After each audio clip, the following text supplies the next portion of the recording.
Cabinet की press वार्ता में सीधे लिए चलते हैं एनएमसी। आप सबसे चर्चा करने के लिए पत्रकार सम्मेलन बुलाया गया, जिसमें आप सभी का स्वागत है।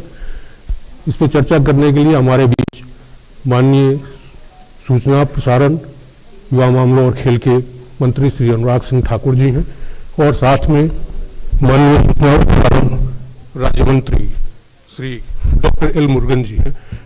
आप सभी को अभिनंदन, आपका स्वागत सर। मंत्री जी पहले चर्चा प्रारंभ करेंगे, उसके बाद आप सबों के प्रश्न लिए जाएंगे।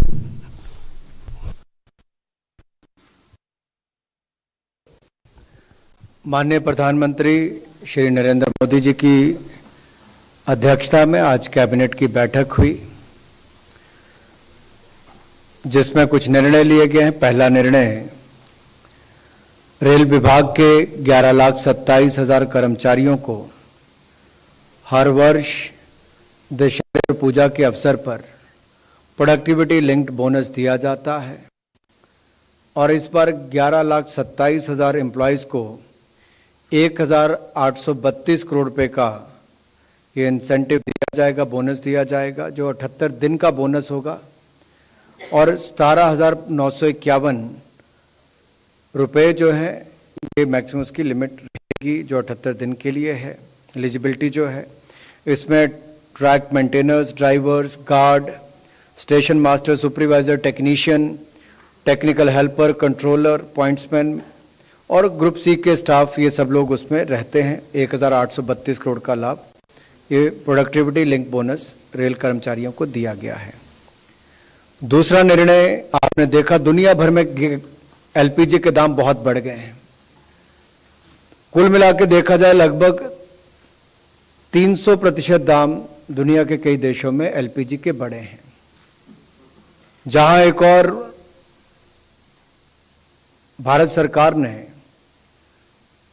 मुफ्त अनाज देने का काम भी किया था, मुफ्त वैक्सीन देने का काम भी किया, वहां पर साथ ही साथ किसानों के ऊपर बढ़ते हुए खाद के दाम के भी बोझ नहीं पड़ने दिया। उसी तरह से ही बढ़े हुए जो दुनिया भर के दाम है उसके मुकाबले भारत में बहुत कम है, उसका बोझ जो हमारी पेट्रोलियम कंपनीज हैं, पब्लिक सेक्टर अंडरटेकिंग की जो ऑयल मार्केटिंग कंपनीज हैं, जून 2020 से लेकर जून 2022 तक 22,000 करोड़ रुपए का जो इन्होंने खर्चा वहन किया है, वो वन टाइम ग्रांट भारत सरकार 22,000 करोड़ रुपए की दे रही है, ताकि आम नागरिक के ऊपर, देश की सामान्य जनता जो हमारे देश के नागरिक है उसके ऊपर इसका बोझ ना पड़े। तो उसके लिए one time grant public sector undertaking की ऑयल मार्केटिंग कंपनीज को दी गई है, जिसमें इंडियन ऑयल कॉरपोरेशन लिमिटेड है, भारत पेट्रोलियम कॉरपोरेशन लिमिटेड है और हिंदुस्तान पेट्रोलियम कॉरपोरेशन लिमिटेड है। तीसरा, गुजरात में दीनदयाल पोर्ट, जो कि सालाना लगभग 127 मिलियन टन की क्षमता रखता है, एक बड़ा निर्णय लिया गया है ताकि पीपीपी मोड के अंतर्गत, बिल्ड ऑपरेट ट्रांसफर के मोड पर दीनदयाल उपाध्याय पोर्ट पर कंटेनर टर्मिनल बने, जो टूना टेकरा में है, और साथ ही साथ मल्टीपर्पज कार्गो का भी वहां पर डेवलपमेंट हो। ये दो निर्णय वहां पर लिए गए, जिसको विस्तार में मैं आपको बताऊंगा। लेकिन कुल मिलाकर इन दोनों के ऊपर 5,963 करोड़ रुपया खर्च होगा, जो कंसेशनर खर्च करेगा, और इसके अलावा जो 531 करोड़ के लगभग वो जो हमारी दीनदयाल पोर्ट अथॉरिटी है वो खर्च करेगी, ताकि उसके अगले कुछ साल तक जो मेंटेनेंस, ड्रेजिंग वगैरह है वो भी कर सके। इससे क्षमता भी बढ़ेगी।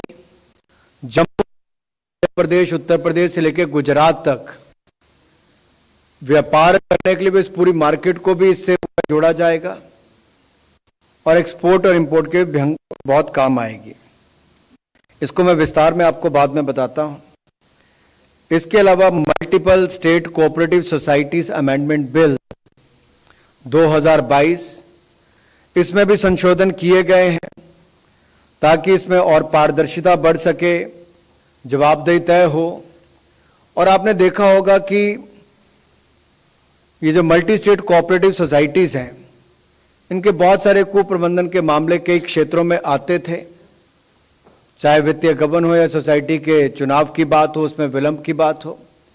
ये जो बदलाव इसमें किए गए हैं, इसमें मल्टी स्टेट कोऑपरेटिव सोसाइटी के रजिस्ट्रेशन को भी सरल किया गया है, गवर्नेंस को भी सुधार लाने के लिए काम किया जाएगा।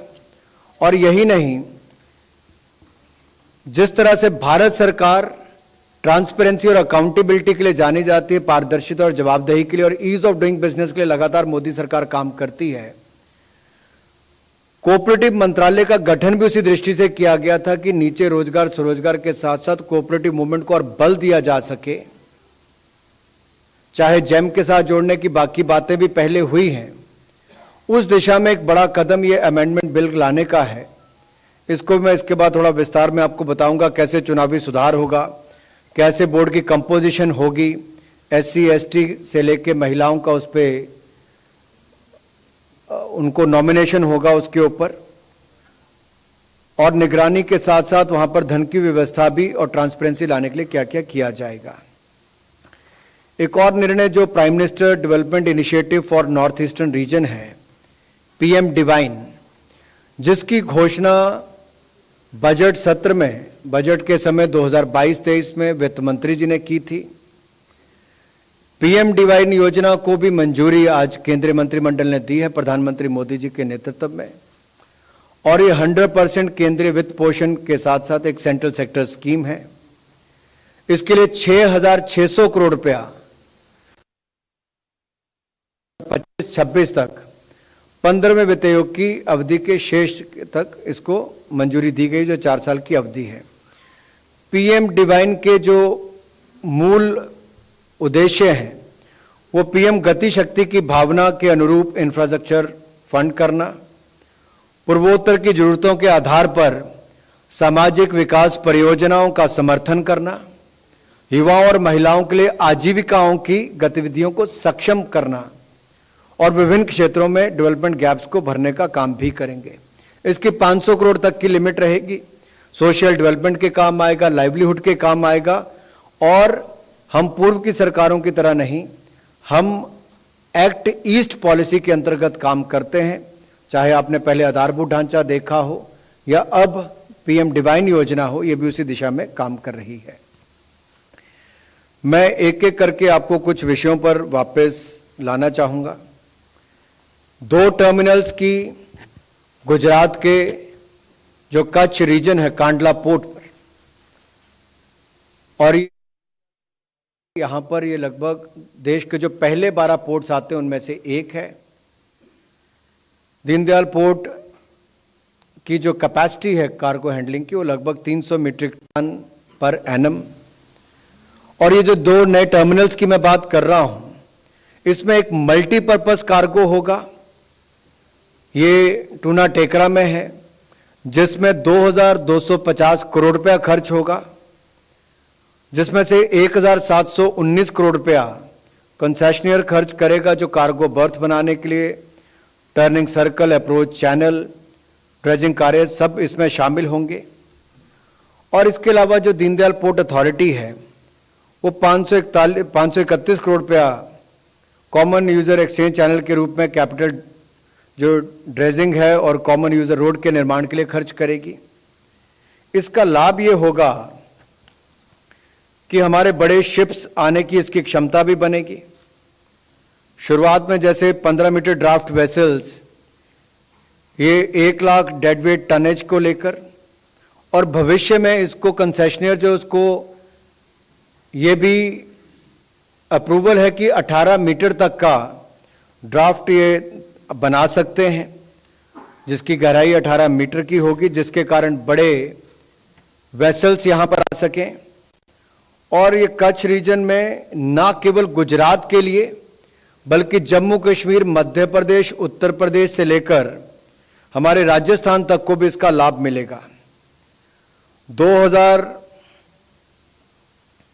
अगर इसकी आप क्षमता को देखेंगे, 2026 में इसको 2.85 million metric ton per annum का होगा, और 2030 तक इसको 27.49 million metric ton per annum पे ले जाने का प्रावधान रखा गया है। दूसरा जो है कंटेनर टर्मिनल, ये भी टूना टेकरा पर है, दीनदयाल पोर्ट पर ही बनेगा और इसको भी बीओटी के आधार पर बनाया जाएगा। 4,243 करोड़ रुपया इसके ऊपर अनुमानित लागत जो कंसेशनियर की तरफ से आएगी और 296 करोड़ रुपया जो है जो यूजर फैसिलिटीज के लिए दीनदयाल पोर्ट अथॉरिटी खर्च करेगी। ये क्लोज कंटेनर टर्मिनल होगा जो भारत के उत्तरी भाग को जम्मू कश्मीर, राजस्थान, उत्तर प्रदेश, मध्य प्रदेश इनको भी अपनी सेवाएं देगा। इससे अर्थव्यवस्था को भी बढ़ावा मिलेगा, रोजगार के भी विभिन्न अवसर पैदा होंगे। कंसेशन का जो एग्रीमेंट है वो 30 वर्ष के लिए होगा। 2025 में जो नेट गैप है वो 18,80,000 TEUs का है और ये state of the art terminal बनकर तैयार होगा। अगर इसके लिए आप देखेंगे, इसके लिए इंटरनेशनल कॉम्पिटिटिव बिडिंग के माध्यम से इसका चयन होगा और कंसेशनियर जो है जो उसकी ही जिम्मेदारी होगी कि इसके डिजाइन को, इंजीनियरिंग को, फाइनेंसिंग को, प्रिक्योरमेंट से लेके इम्प्लीमेंटेशन तक जो प्रोजेक्ट की है वही उन्हीं को ही करनी है और ये बीओटी के आधार पर होगा। जब 30 वर्ष पूरे होंगे तो ये सरकार को वापस करना पड़ेगा और इससे कुल मिलाकर 21,90,000 TEUs पर एनम की क्षमता बनकर तैयार होगी। शुरुआत में इसमें 14 मीटर का ड्राफ्ट वेसल्स आने का होगा जिसको अभी प्रावधान है और 6,000 TEUs इसके आने की रहेगा, लेकिन कंसेशनिंग अथॉरिटी जो है वो इसको 15.5 मीटर तक करेगी और भविष्य में इसको 18 मीटर तक ले जाने का कंसेशनियर को भी प्रावधान होगा। तो वो चैनल हो, बर्थ पॉकेट हो, टर्निंग सर्कल हो, इन सबको बनाने का भी वो काम करेंगे। इससे जो कच्छ रीजन है गुजरात, जो पहले ही एक बहुत महत्वपूर्ण रोल अदा करता है भारत के पोर्ट्स में टर्मिनल हैंडलिंग के लिए भी, ये बड़ी इन्वेस्टमेंट जब यहां पर आएगी 5,963 करोड़ रुपए के लगभग कॉन्सेशनियर्स के माध्यम से इसमें पेमेंट आएगी, लागत आएगी और इस इन्वेस्टमेंट से लाखों लोगों को रोजगार स्वरोजगार के अवसर मिलेंगे। जम्मू कश्मीर, उत्तर प्रदेश, राजस्थान, मध्य प्रदेश से होते हुए सबको इसका लाभ मिलेगा और हमारे व्यापार को भी बल मिलेगा।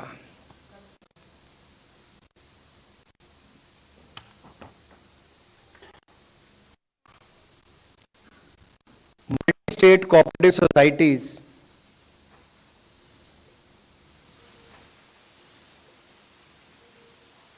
ये यूनियन लिस्ट में भी है और इसको सभी राज्यों से बातचीत करके उस दिशा में भी काम किया जा रहा है। जैसा मैंने पहले कहा कि मल्टी स्टेट कोऑपरेटिव सोसाइटीज के कुछ उदाहरण ऐसे भी आते थे जहां पे कुप्रबंधन रिपोर्ट होता था या चुनाव नहीं होता था, बहुत लंबे समय तक एक ही व्यक्ति वहां पर बैठे रहते थे। तो उसमें कुछ बदलाव लाने के लिए कि उसकी रजिस्ट्रेशन को सरल किया जाए, उसका एक ये लाभ मिलेगा। गवर्नेंस में पारदर्शिता आएगी और जवाबदेही तय होगी और एमसीएस एक्ट 2002 में कतिपय संशोधन करने के साथ साथ इसमें जो विशेष सुधार होगा वो चुनावों में होगा। तो एमसीएस के बोर्ड के लिए स्वतंत्र और निष्पक्ष ढंग से चुनाव कराने के लिए एक इलेक्शन अथॉरिटी का गठन किया जाएगा। केवल ऐसे ही एक्टिव मेंबर्स चुनाव लड़ने के पात्र होंगे जिन्होंने कम से कम 3 जनरल मीटिंग्स में भाग लिया हो और वो इन सोसाइटी के प्रोडक्ट्स और सर्विसेज को अवेल करता हो। दूसरा जो है, बोर्ड के कंपोजिशन, मीटिंग्स और मेंबरशिप में भी सुधार होगा। बोर्ड में महिलाओं के लिए 2 सीट्स और SC/ST के लिए 1 सीट आरक्षित होगी। Board banking, management, finance, cooperative management क्षेत्र के 2 एक्सपर्ट्स को कोऑप्ट सदस्य के रूप में लेगा। बोर्ड मीटिंग के लिए कम से कम 1/3 मेंबर्स का कोरम अनिवार्य होगा। जहां गवर्नेंस और ट्रांसपेरेंसी की मैं बात करता हूं, तो सोसाइटी की रजिस्ट्रेशन के लिए लिक्विडिटी, एक्सपोजर आदि संबंधित फाइनेंशियल नॉर्म्स निर्धारित किए जा रहे हैं।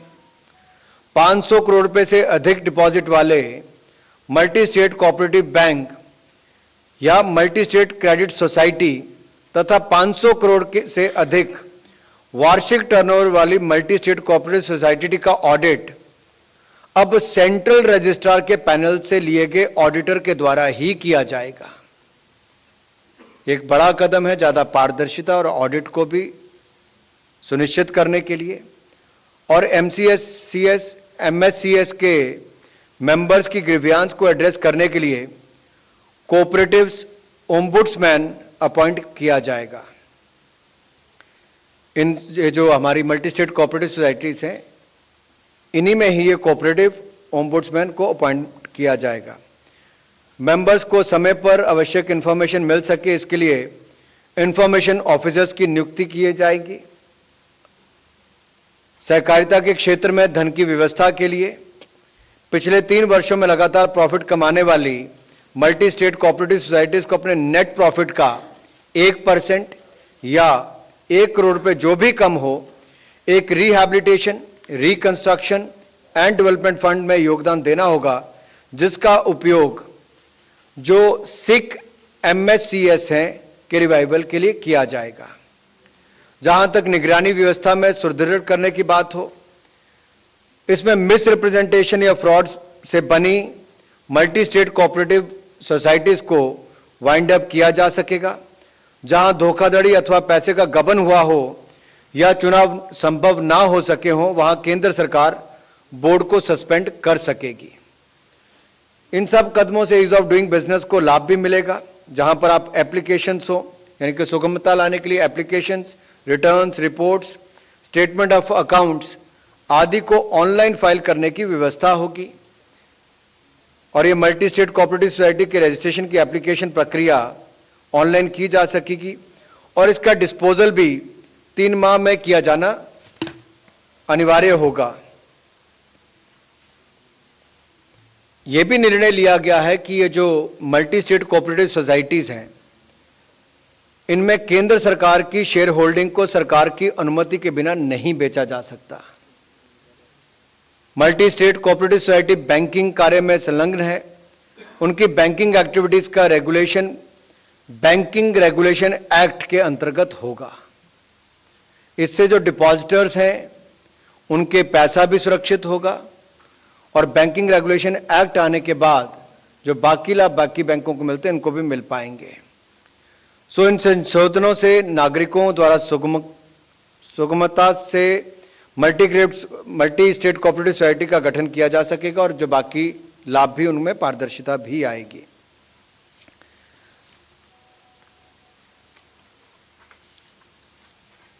जहां तक नॉर्थ ईस्ट के लिए पीएम डिवाइन योजना की बात है, जैसा मैंने पहले कहा कि 4 वर्षों के लिए इसको लाया गया है। 2022-23 से 2025-26 तक पीएम डिवाइन को मंजूरी दी गई है।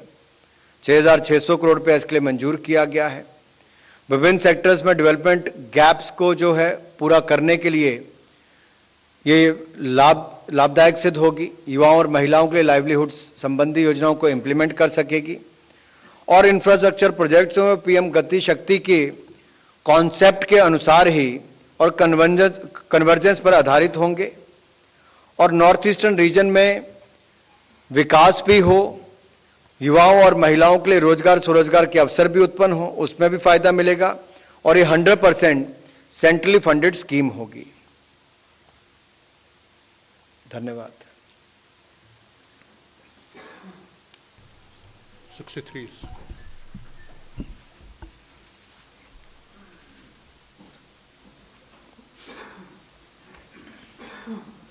63 सर, मैं लक्ष्मण सीएनबीसी आवाज से। जो आपने एलपीजी सब्सिडी का ऐलान किया है, उसमें आपने कहा है कि जून 2022 तक का जो नुकसान हुआ उसकी भरपाई के लिए किया गया है। उसके बाद भी गैस की कीमतों में बढ़ोतरी हुई है, क्या उसकी भरपाई भी इसमें की जाएगी? और दूसरा सवाल इसी से जुड़ा हुआ है कि ये सिर्फ डोमेस्टिक एलपीजी के लिए है, क्या पेट्रोल डीजल पे भी अंडर रिकवरी है और उसका भी कुछ विचार किया जा रहा है? लक्ष्मण जी, धन्यवाद, आपने सवाल पूछा। क्योंकि दुनिया भर में एलपीजी के दाम 300% से ज्यादा बढ़ गए। लेकिन भारत में नागरिकों के ऊपर वो बोझ ना पड़े, तो मोदी जी की सरकार ने सुनिश्चित किया कि पेट्रोलियम कंपनियों तो अब तक जो भुगतान किया है या जो उन्होंने सहा है, उसको केंद्र सरकार वन टाइम ग्रांट के रूप में 22,000 करोड़ रुपया दे रही है। ये 22,000 करोड़ रुपया इसलिए है कि भारत के नागरिकों के ऊपर उसका दबाव ना पड़े। लेकिन आपकी पब्लिक सेक्टर अंडरटेकिंग जो ऑयल मार्केटिंग कंपनीज है, वो भी अपनी जेब से खर्च ना करें, तो भारत सरकार ने इसलिए वन टाइम ग्रांट उसके लिए दी है। अगर दुनिया भर के मुकाबले देखूं तो शायद इससे 4 गुना ज्यादा होगा।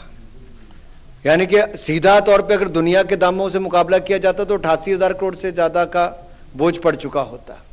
तो कहीं ना कहीं हमने यहां पर दाम को भी नियंत्रण में रखा और आम जनमानस पर भी इसका बोझ नहीं पड़ने दिया। Public sector undertaking oil marketing companies बची रहे तो उनको वन टाइम ग्रांट दी है। और जहां तक पेट्रोलियम डीजल की बात है, पूर्व में भी भारत सरकार ने केंद्रीय करों में भी कटौती की और जहां जहां एनडीए और भाजपा शासित राज्य थे वहां पर राज्य की सरकारों ने भी उसको कम किया था, ताकि जनता पर बढ़े हुए दुनिया भर के जो दाम बढ़े उसका प्रभाव ना पड़े। आप तो जानते हैं कि क्रूड ऑयल और एलपीजी ये दुनिया भर के देशों से इंपोर्ट ही करनी पड़ती है और दुनिया भर में दाम बढ़े हैं, लेकिन जनता पर इसका बोझ ना पड़े उसके लिए सरकार ने समय समय पर कदम उठाए। उनमें से एक कदम यह भी है। 11 संजय शर्मा हूं सर, इंडिया न्यूज से। मेरा सवाल सर पीएम डिवान योजना को लेकर है। इसमें क्या नॉर्थ ईस्ट के ही राज्य होंगे या कुछ हिली स्टेट भी हैं, इसमें पर्वतीय राज्यों को भी इसमें शामिल किया गया सर? देखिए, पिछले 70-75 वर्षों में जिस तरह से पहले 7 दशक की बात की जाए तो जो पॉलिसीज नॉर्थ ईस्ट को लेकर थी उस तरह का विकास नहीं देखा गया। लुक ईस्ट की बात होती थी, लेकिन प्रधानमंत्री नरेंद्र मोदी जी के आने के बाद एक्ट ईस्ट, आज आप देखेंगे वहां पर रेल हो, सड़क हो, शिक्षा हो, स्वास्थ्य हो, एयरपोर्ट हो, आधारभूत ढांचा सुदृढ़ किया गया है। जहां आधारभूत ढांचा भी सुदृढ़ हो रहा है, पर्यटन से लेकर बाकी निवेश भी जा रहा है, लेकिन अभी भी यह महसूस हुआ कि कहीं ना कहीं पीएम डिवाइन जैसी योजनाओं की आवश्यकता है ताकि युवाओं और महिलाओं के लिए आजीविका के साधन भी हो सकें। जो गैप फंडिंग है उसका भी ध्यान किया जा सके, इंफ्रास्ट्रक्चर को और मजबूत किया जा सके। इसलिए प्रधानमंत्री जी ने पूर्वोत्तर के राज्यों के लिए एक बार फिर बड़ा कदम उठाया है। 6,600 करोड़ रुपया पीएम डिवाइन योजना के अंतर्गत मंजूर किया। इसकी घोषणा तो बजट के समय हुई थी, लेकिन 4 वर्षों में देखिए ना केवल ये, इसके अलावा बहुत सारे प्रोजेक्टों को पूरा करने में भी, लागू करने में भी, रोजगार पैदा करने में भी, आजीविका के साधन खड़ा करने में भी बहुत बड़ा बल मिलने वाला है और ये नॉर्थ ईस्ट तक ही सीमित है। Sir, Tarun Sharma from Zee Business. Sir, जो जैसे लक्ष्मण ने पूछा, ऑयल मार्केटिंग कंपनीज जो हैं पेट्रोल डीजल पे प्राइस कम नहीं किया है। 125 रुपए प्रति डॉलर बैरल जब था और आज 94 और नीचे में 84 तक जाके आया, तो क्या जो प्राइस ना कट करना जो उनकी अंडर रिकवरी है वो क्योंकि अंडर रिकवरी की वजह से जो पैसा उनका नहीं बच पाया था, वो उस वजह से सरकार चाह रही है कि वो प्राइस कट ना हो, क्योंकि एक स्कोप वहां पे जरूर दिखता है। देखिए, जैसा मैंने कहा कि हम लोग इंपोर्ट तो करना ही पड़ता है और दुनिया भर में दाम मेरे से और आपसे छिपे किसी से नहीं है। अगर 300% वृद्धि की बात मैं दुनिया भर में कर रहा हूं तो आप कल्पना कर ही सकते हैं कि अगर कुल मिलाकर देखा जाए तो कितना प्रभाव पड़ता सीधा जनता पर।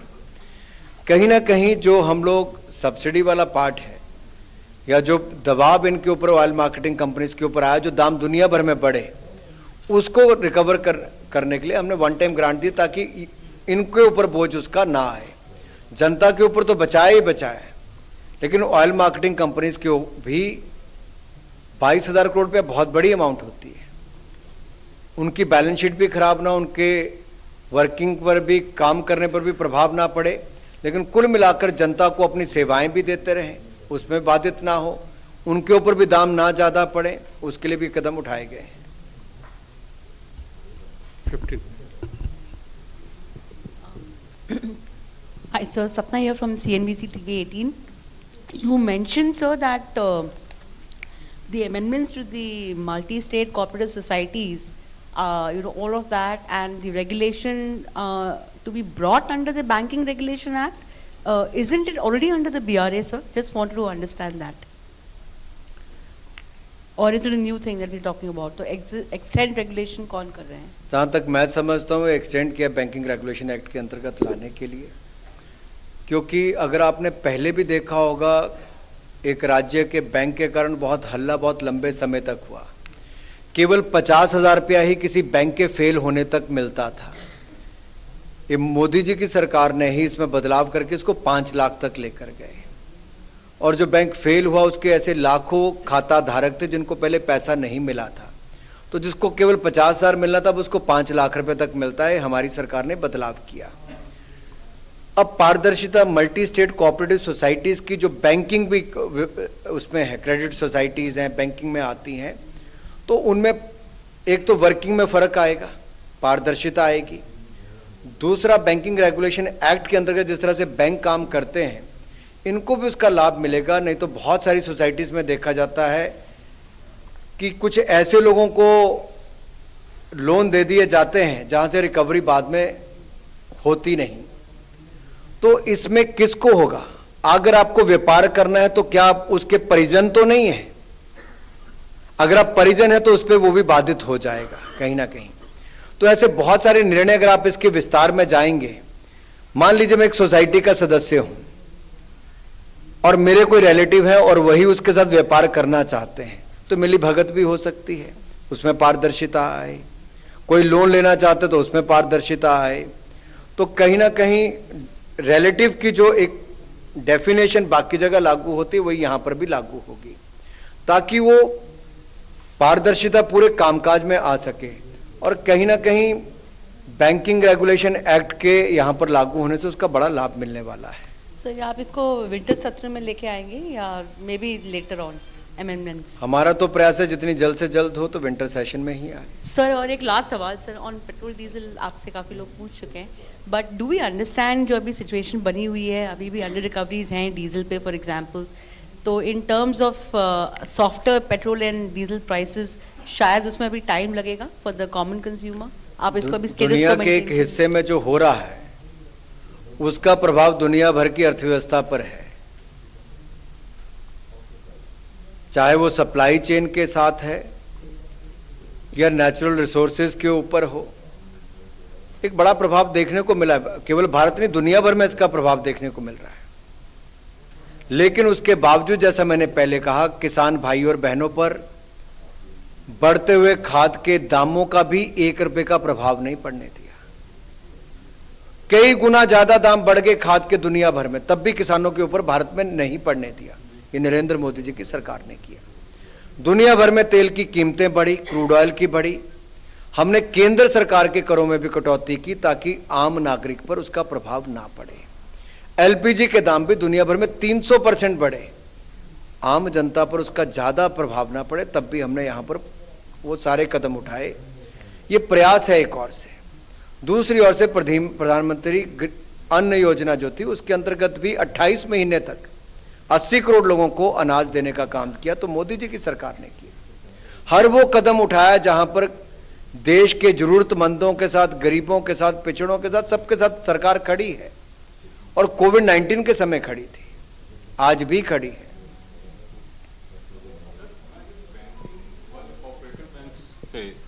Banks, I mean, cooperative societies who are into banking, I think they have, if I understand, if I remember, they're even now being regulated by RBI.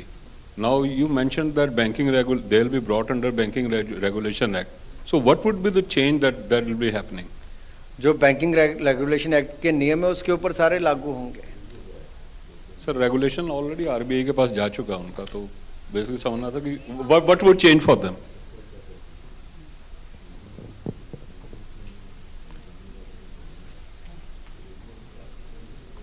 Next. Sir आपने जो बताया वो मल्टी स्टेट कोऑपरेटिव सोसाइटी को लेकर decision लिया गया है, लेकिन जो अनियमितता जो अपारदर्शिता की बात है वो सिर्फ मल्टी स्टेट नहीं, जो स्टेट लेवल की कोऑपरेटिव सोसाइटी है उन पर भी होता है। लेकिन स्टेट लेवल की कोऑपरेटिव सोसाइटी पर कानून बनाने का अधिकार जहां तक मैं समझ पाऊँ राज्यों को होता है, तो उसमें इस अनियमितता को कैसे दूर करेंगे? देखिए, जहां एक और तो सेंट्रल पैनल से ऑडिटर लेने की बात कही गई, उससे भी फर्क पड़ेगा। मल्टी स्टेट कोऑपरेटिव सोसाइटीज, आपने ठीक कहा, ये केंद्र द्वारा यहां से होता है, और जो राज्य का है, बहुत सारे राज्यों में भी अपने स्टेट कोऑपरेटिव एक्ट्स हैं, उसके अंतर्गत भी लाखों सोसाइटीज देश भर में रजिस्टर्ड होंगी। तो एक मॉडल एक्ट उस दिशा में भी बने ताकि हर राज्य में उसी दिशा में काम करें, क्योंकि कोऑपरेटिव सेक्टर का एक बहुत बड़ा रोल भारत में है। हमने देखा महाराष्ट्र, गुजरात, कई राज्यों में बहुत बड़ी संख्या में है, और इसी के कारण के चलते प्रधानमंत्री जी ने जो मिनिस्ट्री ऑफ कोऑपरेटिव्स बनाई थी, और इसकी जिम्मेदारी भी आदरणीय गृह मंत्री जी के पास जो एक और डिपार्टमेंट है वो कोऑपरेटिव मंत्रालय का है, तो उस दिशा में बहुत सारे कदम उठाए गए। जैसे मैंने पहले कहा था कि जेम के साथ कोऑपरेटिव सोसाइटीज को जोड़ा गया, वो भी एक बड़ा कदम था। इसी तरह से जो संशोधन मल्टीपल स्टेट कोऑपरेटिव सोसाइटीज में लाया गया है, इसके इलेक्शन से लेके, प्रबंधन से लेके, ऑडिट से लेके, बैंकिंग रेगुलेशन एक्ट तक, ये सारे पहलुओं पर ध्यान रखा गया है ताकि इससे जुड़े हुए इसके मेंबर जो हैं उनके साथ कोई धोखाधड़ी भी ना हो सके, परिजनों को कोई फालतू का लाभ भी ना मिले, जिसके कारण इसके बैंकिंग का भी नुकसान हो, इसके डिपॉजिटर्स का भी नुकसान हो, इसकी इफेक्टिवनेस आए, उस दिशा में भी कदम उठाए गए हैं। सीईओ की नियुक्ति से लेकर उम्र भी 21 साल से 70 साल की गई, 70 साल से ज्यादा वाला नहीं होगा, यह भी उसमें प्रावधान किया है। अगर 70 साल से ज्यादा का सीईओ रखना है तो 3/4 का रेजोल्यूशन पास होगा तभी हो पाएगा। तो सारे वो कदम है जो इसमें ट्रांसपेरेंसी लाने की बात करता है और जवाबदेही तय करने की बात करता है,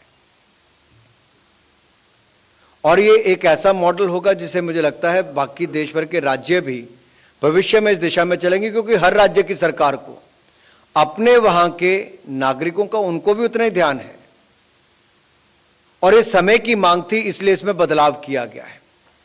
मल्टी स्टेट कोऑपरेटिव सोसाइटीज में पारदर्शिता है, जवाबदेहिता हो, प्रबंधन में सुधार हो, ऑडिटर भी सेंट्रल पैनल का हो, बैंकिंग रेगुलेशन एक्ट लागू हो, 21 साल से 70 साल की आयु वाला सीईओ इसमें नियुक्त हो, टर्म अवधि को भी तय किया गया है 3 साल तक के लिए, ताकि उसको भी इसमें सुधार किया जा सकते। मैं आपको सारे इसके विषय बता सकता हूं, लेकिन कुल मिलाकर यह है कि मल्टी स्टेट कोऑपरेटिव सोसाइटीज में जो कुप्रबंधन अगर कहीं पर था, धोखाधड़ी के मामले थे, या लंबे समय तक लोग बैठे रहते थे, सीईओ नहीं था या सेंट्रल ऑडिटर नहीं था, उन सभी कमियों को दूर करके आज उस सबको इसका हिस्सा बनाया गया है ताकि पारदर्शिता और जवाबदेही लाई जा सके।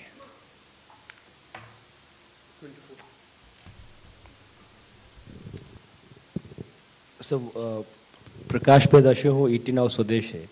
वर्ल्ड मार्केटिंग कंपनीज का कहना है कि एलपीजी पे अंडर रिकवरी इस वक्त नहीं है, तो ये जो 22,000 करोड़ रुपए दिया गया है, आप कह रहे हैं 30 जून 2022 तक के उनके अंडर रिकवरीज पे है, तो अंडर रिकवरीज ओएमसीज कह रहे हैं इस वक्त नहीं है, तो ये पहले के लॉस पे दिया गया है या फिर वो किस तरह का कैलकुलेशन है, इस पे थोड़ा क्लैरिटी दे दीजिए।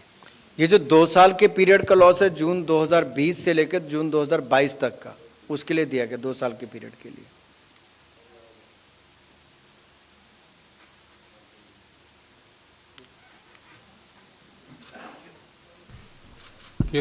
Thank you. थैंक्स। सर, आप ऑयल मार्केटिंग कंपनीज को दे रहे हैं सब्सिडी, अच्छी बात है सर, उनको देना चाहिए, लेकिन एक आम उपभोक्ता के तौर पर भी मेरा सवाल है और एबीपी न्यूज़ की तरफ से भी कि हम लोगों की सब्सिडी कब शुरू होगी सर, जो बंद कर दी गई है एलपीजी की? मुझे लगता है मैंने बड़ा स्पष्ट शायद 2-3 बार एक बात को उल्लेख किया बार बार कि दुनिया भर के बढ़े हुए एलपीजी के दाम जो 300% यानी कि 3 गुना से ज्यादा हो गए, उसके बावजूद भारत में उस तरह से दाम नहीं बढ़े एलपीजी के। बड़ा कारण है इंटरवेंशन जो भारत की सरकार ने किया।